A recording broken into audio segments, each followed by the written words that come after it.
Amis de la soudure par points, bonjour. Alors, je vous ai déjà montré sur ma chaîne différents systèmes que j'ai pour pouvoir faire de la soudure par points. Un qui sert à souder les batteries, je vous avais montré il y a déjà pas mal de temps, et un autre que je me suis fabriqué moi-même à partir d'un transformateur de micro-ondes modifié. Et ces systèmes fonctionnent, ma foi, fort bien, mais ils ont, alors c'est pas réellement un défaut, mais je veux dire, ils sont limités en puissance. Or, il arrive assez fréquemment que je m'aperçoive que voilà, j'aimerais bien pouvoir souder par points des choses quand même beaucoup plus épaisses, et là, voilà, ils sont à la limite de leur capacité. Et là, j'ai vu, il y a quelques temps, sur Vevor, qu'ils avaient un poste de soudure par points, qui a priori, lui, est quand même beaucoup plus, on va dire, costaud, quelque part, vu que, d'après ce qu'ils disent sur la doc, ça peut souder jusqu'à 2 tôles de 1,5 d'épaisseur, 1,5 mm. Et donc, je me suis dit, là, par le coup, ça serait sans doute intéressant, et on va dire, ça compléterait ma panoplie. Je rappelle que la soudure par points, c'est quelque chose de quand même assez intéressant. Bon, c'est un système qui n'est pas facilement démontable, bien qu'on peut toujours repercer dans les points, mais c'est pas fait pour ça.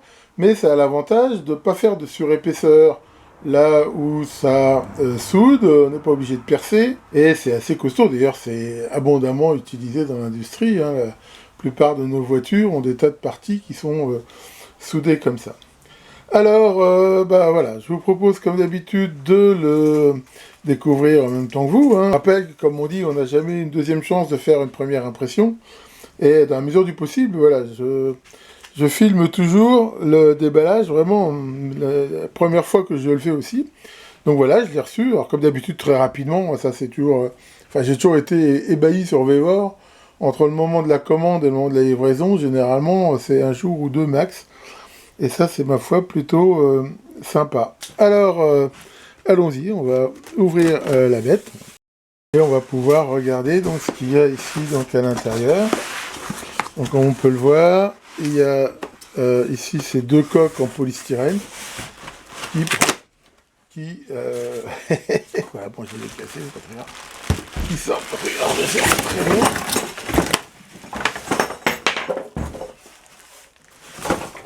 Donc voilà l'engin. Donc honnêtement c'est lourd. Et on peut voir le poids, ça fait 12 kg l'appareil. Donc on a ici le cordon d'alimentation. Et alors qu'est-ce qu'on a d'autre dans la boîte? Nous avons ce petit sachet et cette documentation. Donc voilà que l'on a à l'ouverture. Alors rapidement, on voit qu'il y a cette poignée qu'il va sans doute falloir monter, je suppose ici. Et on voit qu'il y a des vis qui sont fournies pour. Et on voit qu'il y a aussi 4 pointes de cuivre de rechange. Ici, bon, ce que je vous propose, c'est que je vais le déballer et on va regarder ça de plus près. Bien voilà, donc j'ai monté ici donc la poignée. Bon, c'est très facile, 4 vis. Et je dois dire, je suis un petit peu décontenancé dans la mesure où il y a une documentation. Cette documentation est en 3 langues, en anglais, en français et en allemand. Et ce que je trouve un petit peu dommage, c'est assez bizarre, c'est qu'en fait, si on regarde la documentation en français, elle donne énormément de conseils, de précautions. Faut porter des lunettes, faut pas avoir de pacemaker, faut que ça soit branché à la terre, patati patata. Bon, ok, très bien. C'est plutôt intéressant, je veux dire, c'est bien de le savoir. Après, ça donne plein de cours théoriques sur la soudure, selon les matériaux, que il faut prendre en compte le courant, le temps, tout ça. Bon, jusque-là, ok, très bien. Mais il n'y a aucun conseil pratique d'utilisation de la machine. Et alors, sur cette machine, en fait, on pourrait se dire, c'est bien, est-ce qu'il y a des réglages de courant, est-ce qu'il y a des réglages de temps? Pas du tout. Si on regarde bien, on a ici la poignée donc, qui permet, comme on peut le voir là, d'ouvrir les mâchoires pour positionner la pièce à souder entre les deux. Bon, ça jusque-là, ok. Et tout ce qu'on a ici, c'est cet interrupteur-là. Alors, c'est un interrupteur qui... est-ce que c'est voulu ou pas? C'est pas très clair. C'est vrai qu'on le bascule ici, on voit que il reste un certain temps, puis il revient tout seul. Voilà. Et de l'autre côté, par contre, il revient tout de suite. Bon, quand on fait un essai, j'ai fait un essai à vide, donc on l'entend, le transfo qui marche. En effet, Est-ce que ça c'est fait pour donner une impulsion calibrée, mais apparemment on peut pas régler le temps, et ça pour faire à la main le temps qu'on veut? Ok, ça doit être ça.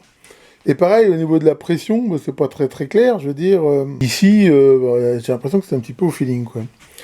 Ou alors il y a des choses que j'ai pas compris. Mais honnêtement, ça je trouve que c'est un petit peu dommage. C'est un point un peu négatif dans la mesure où bah, c'est une doc qui est intéressante, mais en fait quand on la lit, ils disent pas du tout de façon pratique, ne serait-ce comment on est censé utiliser ce truc-là, quoi. Ce qu'on va faire maintenant, bah, on va faire quelques essais. Donc, alors d'après eux, ça peut souder donc différents types d'acier de façon plus ou moins bonne, jusqu'à donc ils le mettent 1,5 mm d'épaisseur, et ça peut aussi éventuellement même souder de l'aluminium. Donc ce que je vais faire, je vais aller chercher quelques échantillons, et on va faire des essais. Bon, voilà, donc j'ai pris différents types de matériaux, de différentes épaisseurs, et on va pouvoir donc commencer à faire des essais. Alors, je propose, je ne l'ai pas encore essayé, hein, voilà, on va déjà par exemple essayer de souder deux pièces de métal, par exemple celle-ci. Donc ça c'est une sorte de tôle d'acier, hein.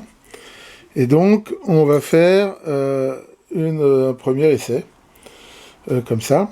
Alors attention, hein, ils insistent sur la sécurité, ils ont raison. Au moment de la soudure, il peut se produire des étincelles, donc faut faire attention. Si par exemple vous êtes dans un milieu éventuellement inflammable, il est plus que conseillé de porter des lunettes. Ça peut aussi faire un champ magnétique assez fort. Hein, ils le disent bien, si vous avez des pacemakers ou des trucs comme ça, de faire attention. Alors attention, voilà, c'est le premier essai que je fais. Donc on va faire un coup comme ça pour voir. Toc. Bon, manifestement ça n'a rien soudé, mais alors, je l'ai peut-être pas fait assez longtemps. On recommence. Voilà. Là pour le coup, ça a vraiment soudé. Bien sûr, ça va chauffer la pièce. Voilà. Et là, pour le coup, c'est un grand succès, à mesure où on peut voir ici. A priori, j'ai peut-être été un petit peu fort, parce que c'est pas censé faire un cratère comme ça. Enfin bon, déjà là, je peux vous dire, c'est que les pièces, elles sont vraiment très très bien fixées. Honnêtement, j'arrive pas du tout à les séparer, quoi. Voilà. Donc là, on peut voir que sur quand même deux tôles qui a priori font chacune 1 mm d'épaisseur, ça fait plutôt le job. Alors ce qui m'intéressait éventuellement, c'était de voir est-ce qu'on peut par exemple souder ensemble une tige comme ça sur un plat. Donc là, on va faire l'essai. Donc là, on va pareil les tenir. Ils insistent bien sur le fait que c'est pas la peine d'appuyer trop fort et qu'une pression trop forte est contre-productif. Et que normalement, les pièces, il faut déjà les mettre en contact avec une pince ou quelque chose avant de le faire. Voilà. Donc là, par exemple, on va faire l'essai. Ok. Donc là, voilà. Et non, là, pour le coup, ça ne tient pas. Alors peut-être que j'ai pas fait assez longtemps. On va refaire un deuxième essai. Bien sûr, la pièce chauffe énormément, il faut faire attention. Et c'est tout à fait normal. Après, dans ces trucs-là, c'est toujours pareil. Il faut faire des essais pour trouver la bonne pression, le bon temps de soudure. Là, ce que je trouve quand même un petit peu dommage, c'est que ça aurait été bien que ça soit un petit peu contrôlé électroniquement. Parce que là, c'est quand même un petit peu au feeling, on a l'impression. Enfin bon. Avec de l'expérience, ça doit le faire. Donc là, je refais un test. Voilà. Donc là, manifestement, j'ai fait beaucoup trop longtemps. Et là, on voit que ça a carrément tout éclaté. Donc, pareil, là, c'est pas vraiment très concluant. Enfin, c'est pas concluant, en fait, oui, non. Parce que si on regarde, la soudure, elle est bonne. Là, par contre, on voit que c'est très bien fixé dessus. Mais là, pour le coup, j'ai été un petit peu fort sur le truc. Bon, enfin bon, on arrive quand même à le détacher. Parce que je pourrais essayer aussi. Ça, c'est vachement intéressant. Parce que j'ai déjà eu des fois à réparer des trucs comme ça. Est-ce que je peux, par exemple, souder deux trucs comme ça, quoi, l'un sur l'autre. Voilà, attention.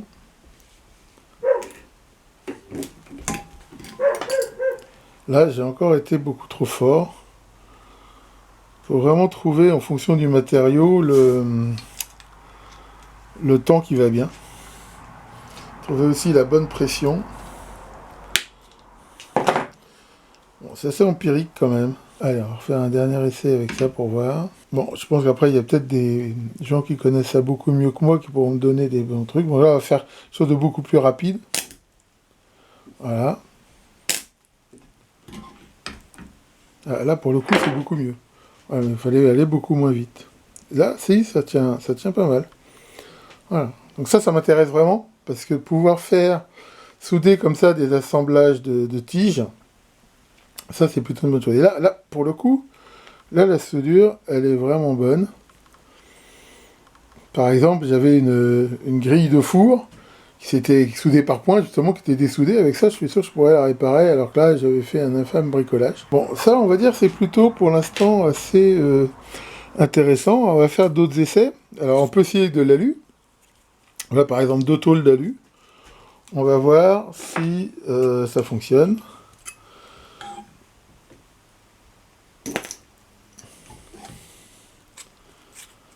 Alors, oui, mais apparemment, j'ai pas fait assez longtemps. Deuxième essai.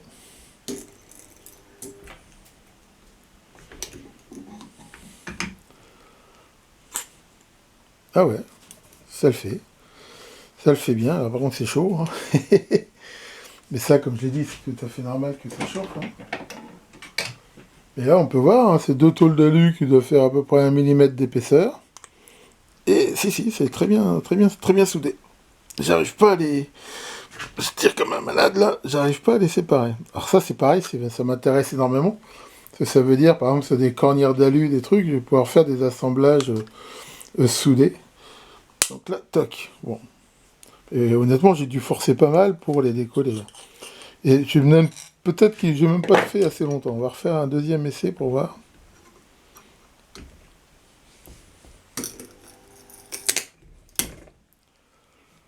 Bon, là, pour le coup, je pense que je l'ai fait trop. Ouais, ça tient pas. Faut vraiment trouver le bon compromis pression-temps.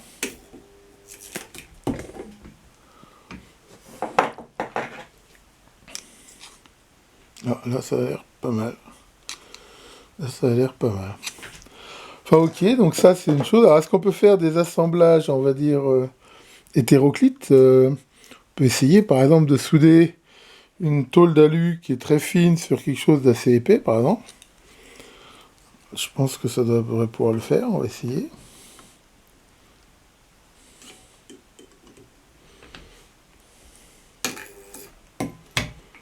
Voilà.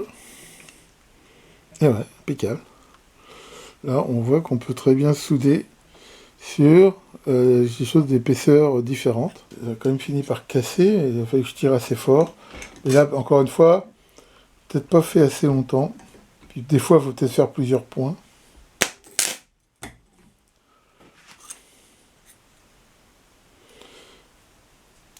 Là, ça a l'air mieux. Donc là, par exemple, j'ai fait un essai de souder du laiton sur de la tôle. Et on voit que ça fait très bien la connexion. Donc ça, c'est vachement intéressant pour faire des connexions de terre, par exemple.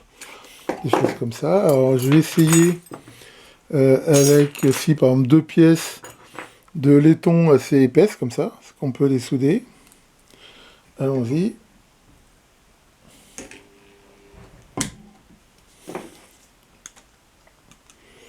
Là, pareil. Ça le fait impeccable. Ok, alors est-ce qu'on peut, par exemple, souder un bout de fil de cuivre sur une languette, par exemple, comme ça. Pareil. Hein. Honnêtement, je découvre, hein, je fais des, des essais.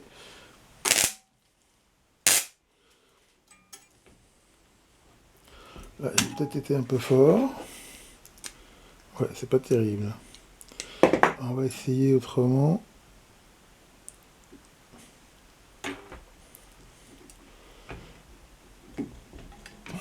Là, c'est beaucoup mieux a priori. Ouais, impeccable.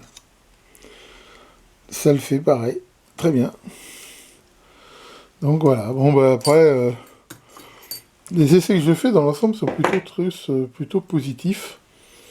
je dois dire. Après, bon, il y aura sans doute à avoir un peu d'habitude, mais dans l'ensemble, ça le fait plutôt bien. Hein. Par exemple, souder deux fils de cuivre ensemble. Voilà. Et là, ouais, on voit que ça le fait très bien. Ça, c'est pareil, c'est vachement, je trouve, intéressant de pouvoir faire des assemblages comme ça de fils. Et ça le fait vraiment impeccable. Bon, bah, globalement, je trouve que c'est plutôt super. Hein. Je suis très très content. Voilà, bon là, on va essayer, par exemple, avec vraiment un bout d'alu très très épais. Voilà, avec un autre bout d'alu très épais. On va refaire, par exemple, ce test là pour voir ce que ça dit.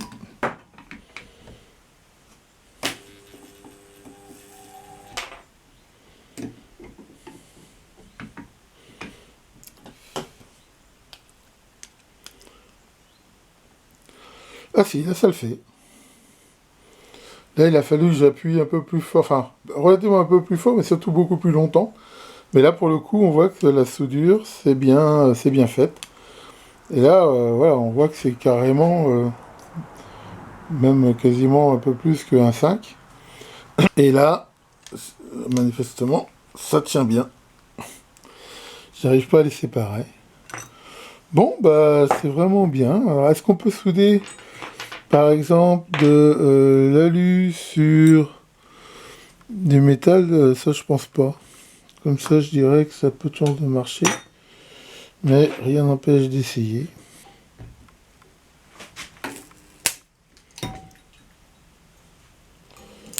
Mais ça m'étonne pas que ça fonctionne pas, parce que je pense pas que l'alu et la ferraille puissent se mettre ensemble.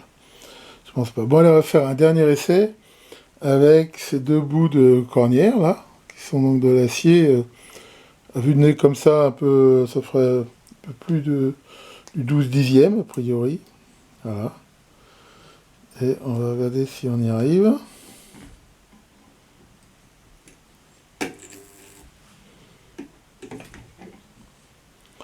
Voilà. Et là, victoire totale. C'est vrai, ça tient vraiment bien. Là, par exemple, là, on peut me faire plusieurs points. Hein. Voilà. Et là, vraiment, je peux vous dire que c'est costaud. Hein. Ça bouge vraiment pas. Et on peut voir quand même que c'est assez épais. Bon, et ben, résultat des courses, plutôt très content. Parce que, bon, c'est vrai que c'est un petit peu... Il y a un peu un côté pifométrique. C'est un petit peu, quelque part, gênant. Enfin, j'aurais préféré avoir quelque chose, qu'un réglage digital, peut-être de plus répétitif. Mais quand même, globalement, on voit que c'est assez tolérant. Et que on arrive quand même à faire des assemblages qui sont costauds, très propres, sur différents matériaux. Voilà. Et ça, pour moi, ça va être ça va vraiment être très très bien. Ça va énormément me servir. Et voilà, l'intérêt de ce truc, c'est que c'est quand même beaucoup plus puissant que ce que j'ai actuellement. J'arrivais déjà à faire des choses, mais voilà, sur des épaisseurs comme ça, celle que j'ai faite, c'est sûr que ça le fait pas, quoi. Alors que là, ça le fait bien. Voilà donc pour la présentation de ce poste à souder par point, qui, ma foi, est quand même très bon. Hein. Alors, je lui donne quoi comme note? Je veux dire, je lui donne, allez, 17 sur 20. Je lui donne, enfin, il fait très bien le job, comme on voit, il fait des bonnes soudures. Maintenant, ce que je reproche un petit peu quand même, il y a l'histoire de la notice. Alors, ils ont fait l'effort de faire une notice en français, ça c'est vachement bien. Mais voilà, c'est plus un cours sur la soudure par point qu'un manuel d'emploi en fait. Et ça, je trouve que c'est un petit peu dommage, ça manque, mais enfin bon, comme on le voit, on y arrive. Après réflexion, de toute façon, ce que je vais probablement faire, je vous avais montré dans une vidéo CP0118, qui est justement un module de contrôle électronique pour piloter ce genre de poste de soudure par point. Et je vois pas pourquoi ça marcherait pas avec celui-là. Donc, ce que je vais sans doute faire dans un futur, alors, proche ou moyennement proche, hein, ça va dépendre de mes autres projets, mais je pense que je ferai une commande électronique pour ce truc-là. Et si ça marche bien, ça sera beaucoup mieux dans la mesure où là, on aura quelque chose de la répétabilité, parce que voilà, c'est le seul truc qui me gêne un peu sur ce truc, c'est qu'il y a un côté un peu feeling qui est pas forcément top si on veut faire par exemple toute une série de soudures.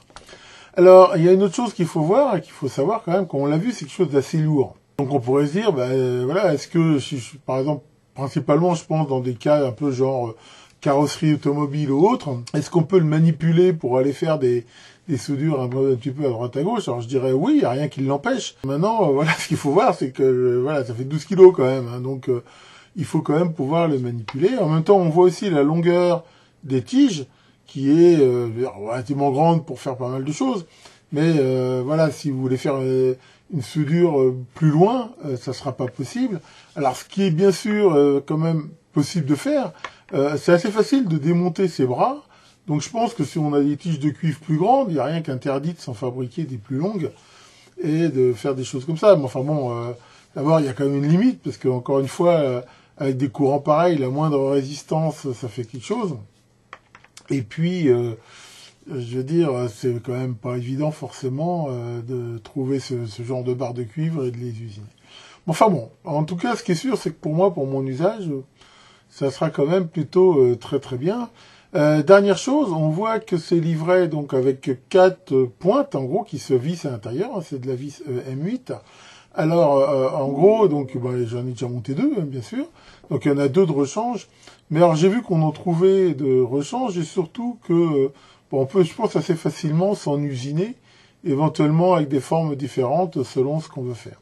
Enfin voilà, de toute façon, quand je ferai ce genre de choses, je pense que je vous ferai des vidéos pour vous montrer ça. Mais quand même, globalement, je suis plutôt quand même content de ça. Alors, comme d'habitude, je mettrai en commentaire de la vidéo un lien sur le Wii hein, pour ceux que ça intéresse. Et je profite aussi de cette vidéo pour vous dire que samedi prochain, hein, le 1er février, donc je ferai le live Sirob. Et pareil, hein, si vous avez des questions à poser sur la chaîne ou plus particulièrement sur ce poste de soudure, eh bien vous serez bien sûr les bienvenus, toujours sous le contrôle du terrible Nico. Tiens, Caroline, ça va Caroline? Dis donc, je trouve que tu fais beaucoup de bêtises en ce moment. Oui, tu fais exprès de faire des péchés. Oh, c'est pas terrible ça, pourquoi tu fais ça? À cause de Christ, ah bon, pourquoi? Ah oui, on dit qu'il est mort pour nous sauver de nos péchés, et donc si tu pêches pas, il serait mort pour rien. Ouais, on peut voir ça comme ça. Bon, allez là-dessus, portez-vous bien, faites de belles soudures, et à très bientôt pour de nouvelles vidéos.